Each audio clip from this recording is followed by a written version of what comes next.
Hello, my fellow readers, and I, Dark Symphony 777, with another fan fiction review. As always, a link to the story will be in the description below. Please like the video, subscribe to the channel, click on that bell for notifications, leave a comment in the comment section below on your thoughts of the story, and finally, listen to my opinion. My opinion is not indicative of everyone in the world, so please respect that. So, the story we are doing today is Through the Eyes of Titan by Shadowblade 217. It is a Godzilla fanfiction, and I have to admit, when I came into starting to read the story, I wasn't expecting much of anything through the synopsis. Mainly because the synopsis is like very bland. It's very bland, but it kind of just tells you just enough. I'm like, synopsis are supposed to try and hook you in, not be very vague. I know that's kind of the point of this specific synopsis.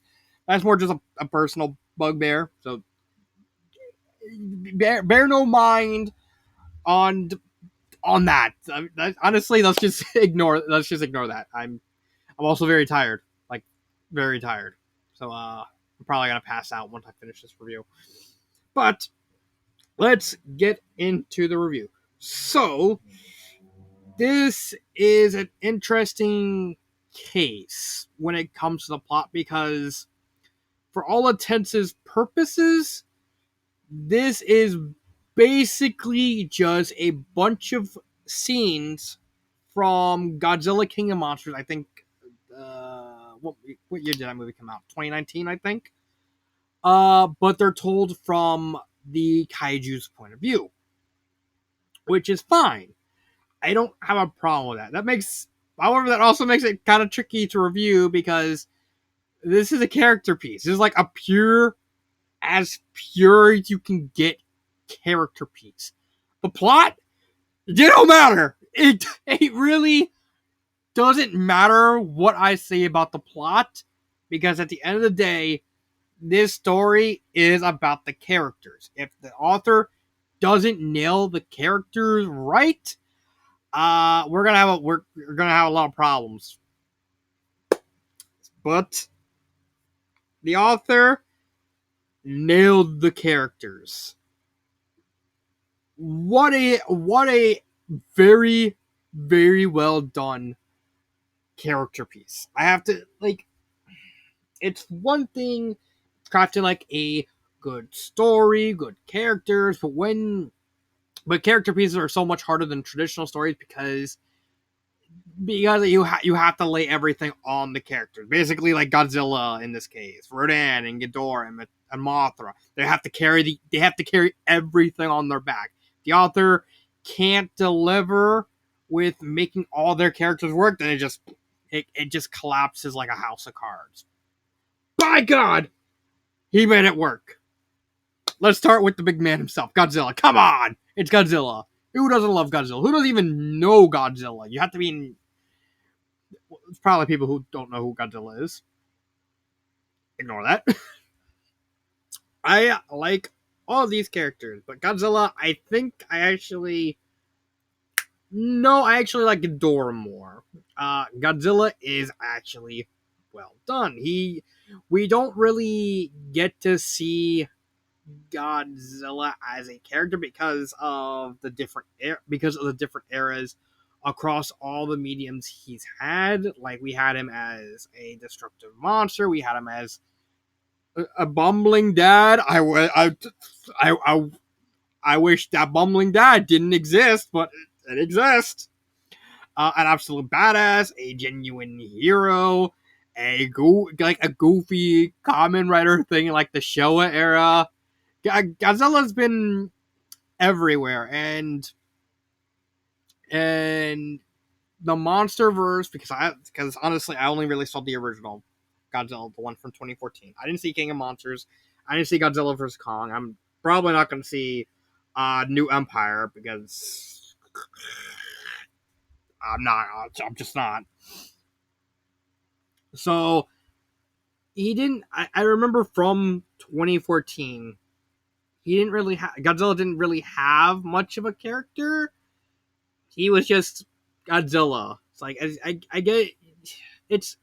it's honestly hard to describe Godzilla because there's been so many takes on him. It's not like there's just one take. No, there's like 20, 22, 23 different versions of him, and yeah, they shit.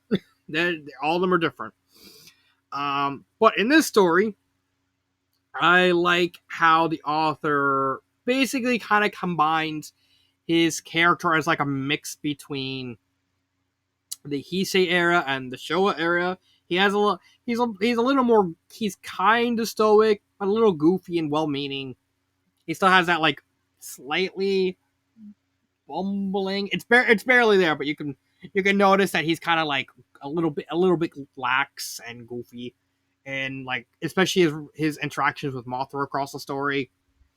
But he's more closer to his Heisei interpretation, like around I would say like Godzilla versus Mechagodzilla, Godzilla versus the Biollante and Space Godzilla and Destroyer, this sort of thing, where he's like a very stoic, like hard ass guy who literally takes no shit from no one unless your name is Mothra, and just will lay down the law for everyone. And it's like there's lots of scenes where you see it, like the author even like portrays Godzilla like still human, but still has those animal instincts. Like he roars. There's a cute little moment near the end where like Rodan is like kind of beg Godzilla forgiveness, and he's like, "Well," and just sucker punches him. It's like, all right, now you're forgiven. There you go. But don't do that again. Okay. No, go home and never appear. Okay. And he's just a consummate badass. Like, come on, but it's got. I mean, that's like the worst description for Godzilla because of course he's badass. He's fucking Godzilla. It's so hard to describe Godzilla in the story because there's just it kind of it does feel like he's borrowing this version of Godzilla from the Heisei era mainly. I don't know for sure. Don't quote me on that. But that's honestly what it comes off as. And Heisei era was like, come on, it gave us the strength. Like the only thing to actually defeat Godzilla and kill him. Heisei era is dark. Heisei era. Or am I mixing up the eras? I know there's Toho, Showa, Heisei, Millennium, and now like Legendary Monsterverse or Shin, whatever you want to call it. I could be mixing up Heisei and Showa for all I know. I don't know. Let's just move on because honestly, I'm probably gonna talk myself into circles with Godzilla's characters. Just know, Godzilla is very well written here.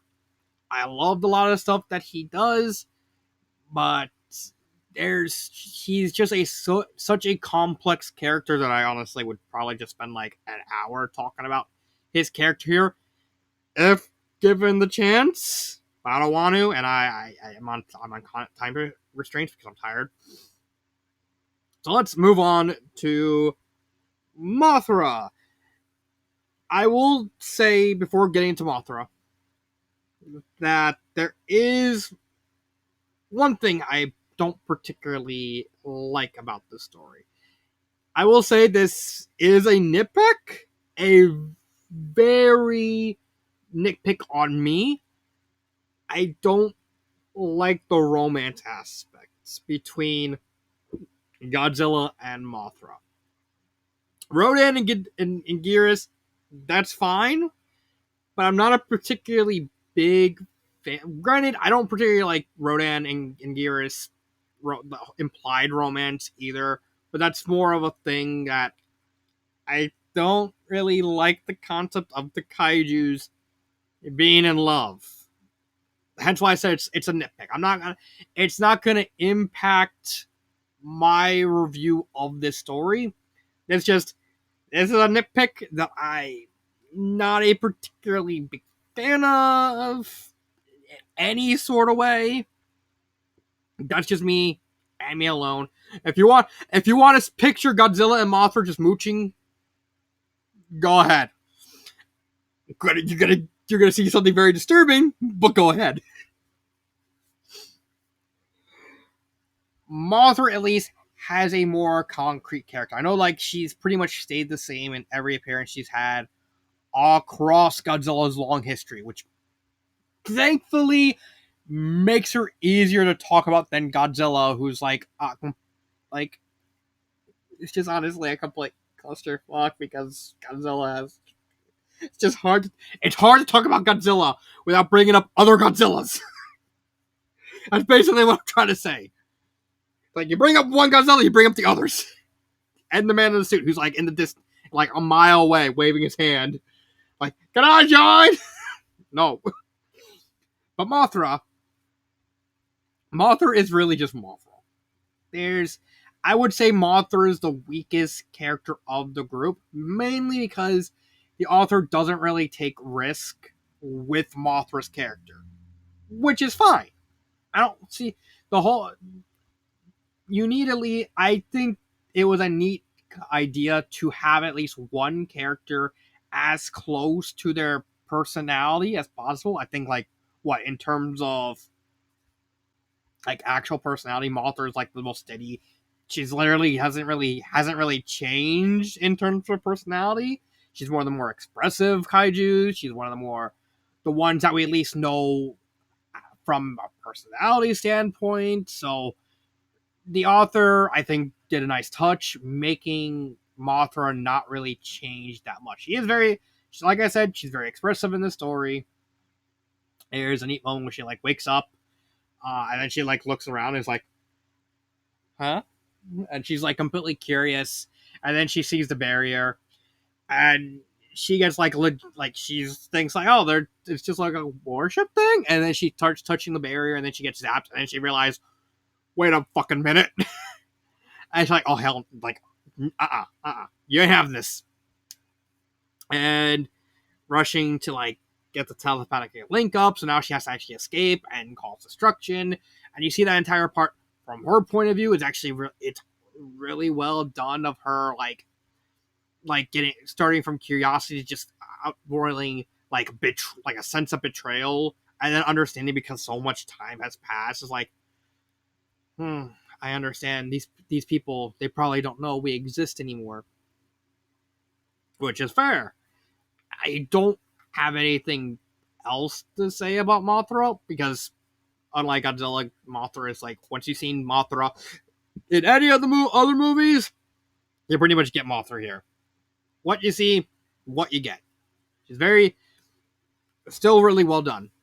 But we got the two interesting ones. Let me actually go to Ghidorah because I completely fucking forgot what these guys' names were.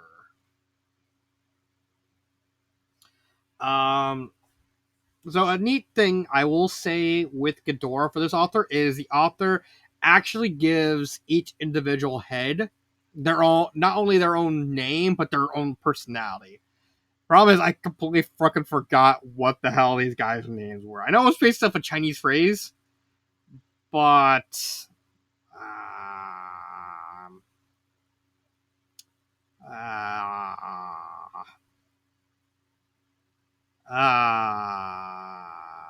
oh yeah, Ichi-san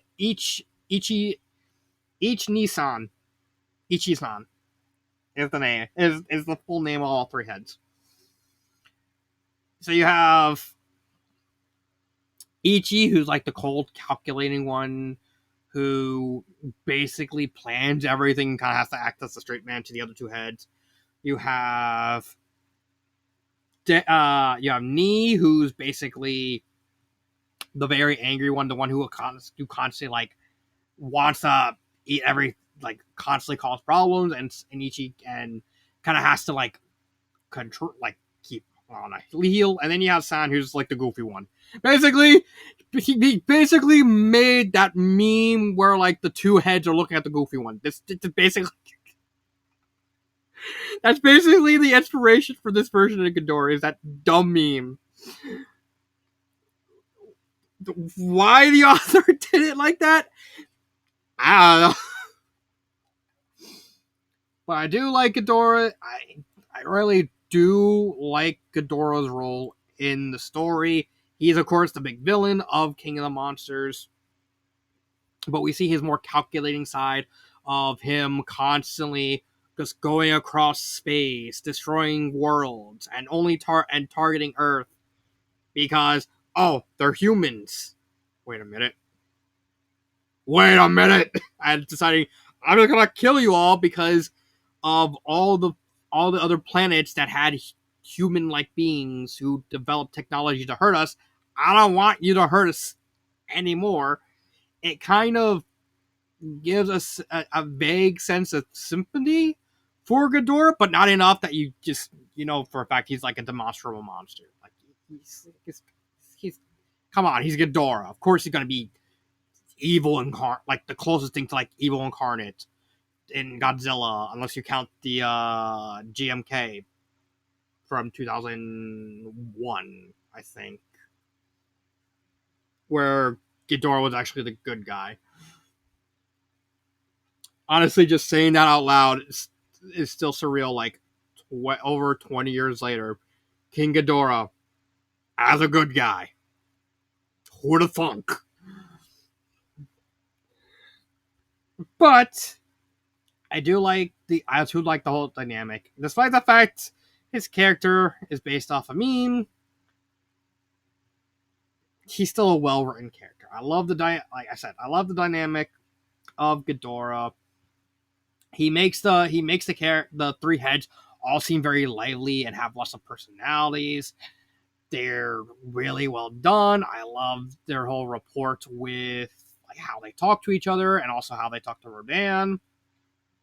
And there's just not much I can say about Ghidorah without posting King Ghidorah face meme.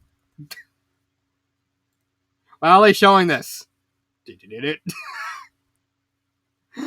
Oh, come on. I don't really care. I don't really care. This is just literally him. I don't know why I'll even like this meme. It's just here's Knee, here's Itchy, and then here's San. Just like, can I eat him? Oh, they're flying up in a plane. Can I eat them? Like, no. Can I? All right, fine. We need the energy. Ah! Yeah. I don't know why I don't know why I act like an idiot when I'm like half asleep. Okay, so we have one character left, and that is Rodan. Unlike every other character, I can at least go a little bit more in depth with Rodan because he's like the most complicated character in this story. So first off, he's gay. Okay. He's gay for Anguirus. Second off, him in the past, in the story, it was him, Anguirus, Mothra, and Godzilla all working together to kind of fend off Ghidorah. And Anguirus was kind of more goofy. The goofy, I guess you can say comic relief. Not really comic relief, but he's like the more like a laid back dude guy that kind of played off well with Rodan's more pragmatic attitude. And what happened is Godzilla and Mothra, they decided they take a yearly vacation and circle around the world. So they're Rodan and Garrus are actually okay with that. So they leave. So Godzilla and Mothra, they leave, and they're relaxing. Where Rodan and Anguirus are attacked by Ghidorah, who realize, I figured out how to deal with you. I take you two out first, and then I can take them out easier. And what he does, he fights Rodan and Anguirus. He basically kicks both their asses. and he leaves both near death. However, Godzilla and Mothra are not too far away that they're actually coming on the way back while the fight is happening. And they also able to sense Rodan's mental cries. They get on land after Ghidorah's already won because he thinks he's killed them. They're both at death,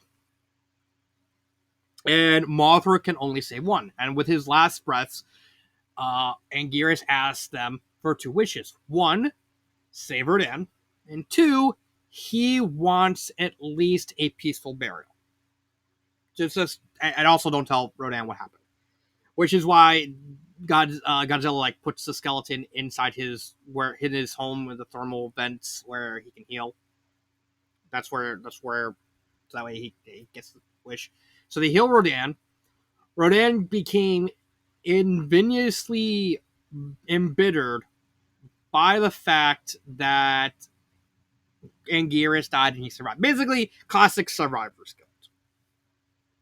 And so when he goes into hibernation with all the other kaijus, he does it with like a very, very bitter heart because he's still blaming himself. He's kind of blaming himself, but he's also blaming Mothra and Godzilla for leaving, despite the fact they, projection and stuff like that for escaping. And so when he wakes up, he basically breaks out, he attacks all the planes, he fights Ghidorah. Ghidorah basically just curb stomp. It's just a curb stomp. When Ghidorah tries to do the alpha call, he finds out that Rodan. Wait a minute, Rodan's immune to it. It's like, because Mothra to prevent manipulation by Ghidorah basically shielded all of them from the alpha call. Well, Rodan and Gears because Mothra and Godzilla are alpha kaijus. Ghidorah thinks he can actually use this to his advantage. So he goes the manipulation route and basically guilts Rodan into wanting to work with him to kill all these humans. Let's think about what Gears would do. I mean, he would want me to go away. And I want to kill all these humans because they are dangerous to you. They are dangerous to me. And once I kill them all, I'll leave peacefully. And Rodan is like, actually kind of questioned it because he's probably bullshitting, but he's so enveloped by grief over still what happened thousands of years ago that he basically goes and follows Ghidorah along more out of in a sense of grief and pragmatism. And he's constantly questioning, constantly having to reaffirm himself, it's for the good of the planet, it's good for the good of the kaijus. And both Mothra and Godzilla just fucking call him out for being an idiot and a coward. And even Rodan kind of accepts that. It's yeah, was. And once Ghidorah is gone, and he basically is all you prostrate towards me because I gotta do the alpha call. And Godzilla looks at Rodan, is and then just punches him. It's don't do that again. Go away. And Rodan has completely accept the fact that he just burned all his bridges and he leaves. I think he's actually my favorite character because he's unlike Ghidorah, unlike Mothra, and unlike Godzilla, who you would expect to their personalities you would expect to be them. Rodan is a very three-dimensional, complex character who I really liked digging into. And honestly, it was a lot of fun to read. His whole second guessing himself, the grief, and the projection. He was constantly blaming them for Genghis' death, and actually contradicting himself a couple times. And even you can even tell that he's actually, if you read the story closely enough, he is contradicting himself in order to reaffirm his beliefs, which is holy shit. That is a very nice touch by Shadowblade. Full stop. You rarely see in books like this the characters literally contradicting themselves as the story goes along to basically do that. That's never really shown enough. You usually just do the whole hypocrite thing. But no, this guy's like, here's Rodan actually doing something different with this type of character, and I actually really like the detail. It Rodan, of course, at the end, like having to leave in disgrace, and now he can't even come back to the surface because he'll like Mothra's awake. She'll know that he's up, and if she knows, Godzilla will know, and he's like, "You come up, yeah, you're going to suffer what I did to Ghidorah." Okay, and it's just a lot of neat details and fun dissecting Rodan's character. I don't have anything more to say about the character. It's such a shame because I do want to talk about Godzilla more. It's just I don't want to drag I want to drag the other Godzillas into this. He's supposed to be his own thing with the stoic and just the overly confident attitude. It's like I can't not without. I don't want to risk bringing the other Godzillas into this. Grammar. Grammar's immaculate. Pacing. It's actually really well paced, and the sentence structure is really fine. There's a lot of funny little moments, like when we're introduced to the other kaiju's. There we go. You go. Let's see. Yep. Like you have this chapter where it has all these introductions, like showcasing all of these different and like all these other kaiju's and how they're raised and how you should basically introducing themselves. And then you get to this guy, and it's like, her name is Barb. I don't really care. That's just, I don't really know why this was funny. It just was.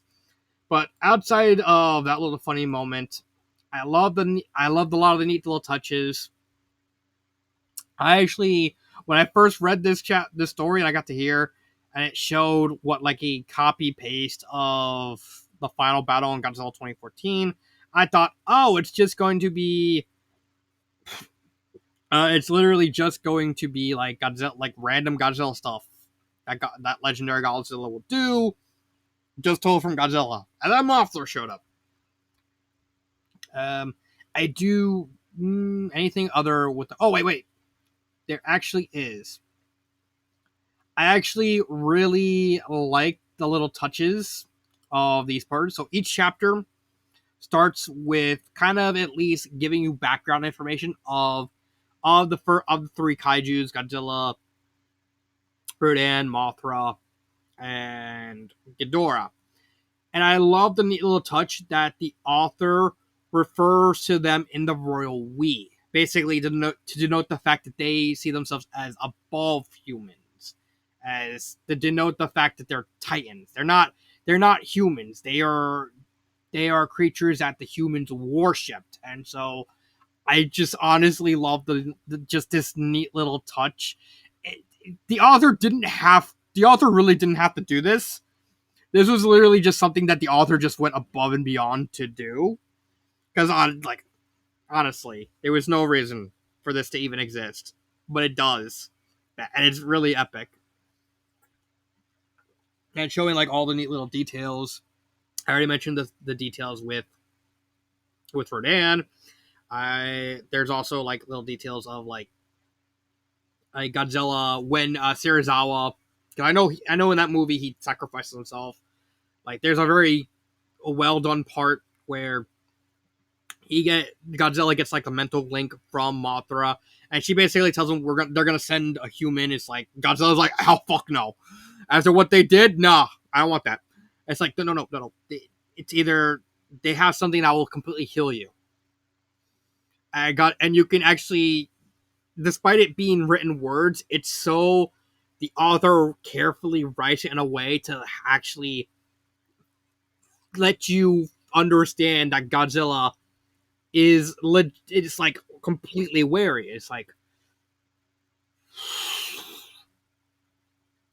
what will they heal me with? It's like it's a nuclear react. It's a nuke. And so we even get the little detail of seeing this specific scene from Godzilla's point of view, I'm like him sensing the human slowly walking up. He doesn't know who it is. He doesn't know what this guy's name is. He just knows he's walking up. He has a container. He reaches out with his mind. He realizes that thing's leaking radiation. And it's like, well, the humans go, and then he completely clicks what's actually going to happen. It's like, oh. And even like still slowly healing, he understands that this guy's about to sacrifice himself. And right before he pulls the trigger, he kind of solemnly grants respect to him. It's like you're basically worthy. Like like I can't. It's such a well. Hold on. I need to actually go back. Where was this one? I think it was. No. This is. Here it is. I went to the wrong chapter. Let's see.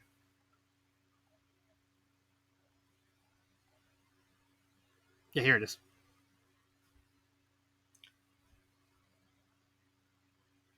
And he sees. Yeah, he understands. He's like completely. You see, he's Sarazal's walking up. He has the device. He understands that it's like he's already know that he's dying, and he's like wondering why. Why are you doing this? And then he looked, and then he reached out, found out he's a worshipper, and even like get written in a way that kind of has Godzilla in a weird sort of way prostrate himself to Serizawa as like a show of respect. Like you're sacrificing yourself, and that at least deserves something. And you even have like a little moment where like he like looks towards Anguirus' skeleton because he knows what's gonna happen, and he's like goodbye. It's just there's just a lot of neat touches of this story, and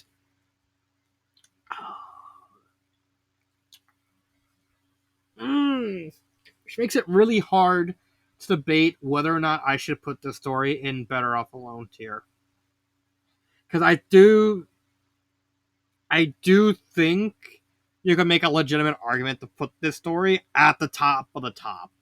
So like here, like put this with these, put these with like all the other top tier fan fictions that I've reviewed over the years, and it's just, and even like I said, even like the small complaint of Godzilla and Mothra romance and the Rodan and Gearus love thing, those are nitpicks.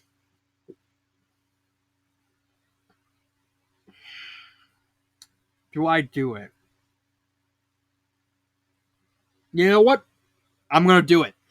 This is a Better Off Alone tier story. This is just top tier enjoyment. I guess if you're not into maybe you can make an argument like, oh, this story doesn't really have a plot because so it can't be good, despite the fact the whole point is that this is a character piece. The plot kind of takes a backseat to this. But yeah, I'd actually, would I recommend this? Oh, fuck it, absolutely. hold on. Come on, I gotta at least. If I'm gonna do this, I'm doing this right.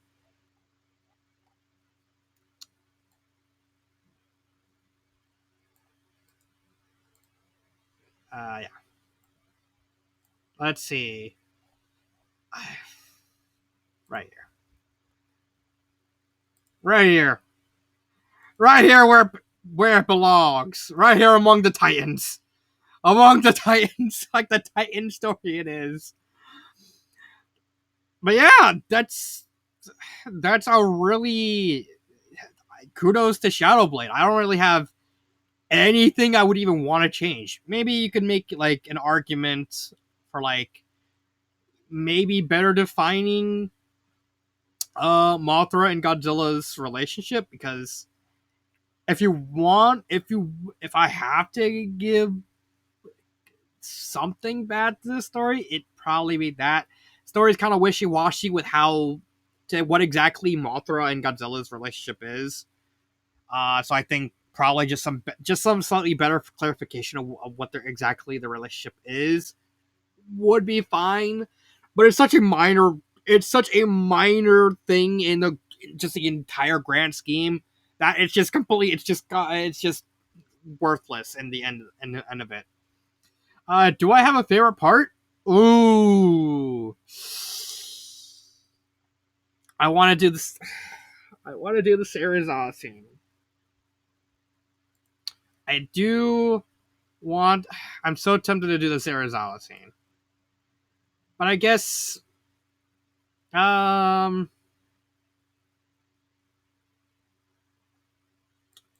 maybe maybe the Kong cameo, because Kong actually does cameo. So here he is right here, and when Ghidorah does his roar, everyone besides Kong actually, starts calling the call, heeding the call and trying to attack people, and then Kong just responds with his own roar. It's like, oh no, no, no, no, this is my land. And then they hear the rumbling. It's like, oh, the skull, the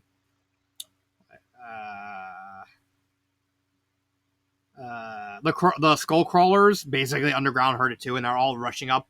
It's like, all right, hold the line. But I don't really see that as like my favorite part. Maybe this chapter.